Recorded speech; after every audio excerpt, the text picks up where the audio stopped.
Once people have made that important decision to start their own affiliate marketing business, first question that I get once they decide to take the plunge, now what? It is so easy, my friend. We have it all mapped out for you in a step-by-step guide. Let's see, I'll walk you through. Once you click on my link, it takes you to this screen where you enter your first name and then your email address. You'll watch a video that gives you an overview of the business and the basic understanding of how to succeed. And then at the end, you enroll. That will take you to this screen.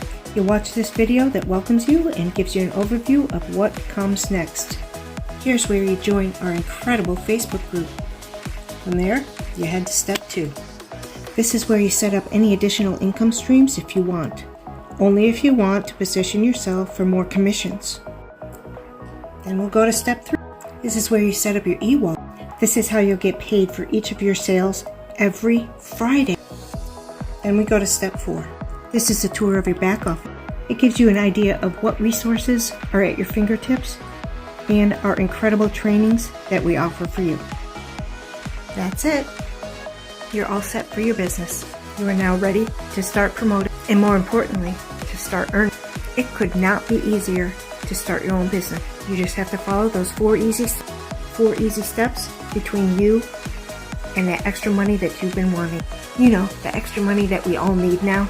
So if you're ready to add some extra income into your life, go here now. Get started on those 4 easy steps.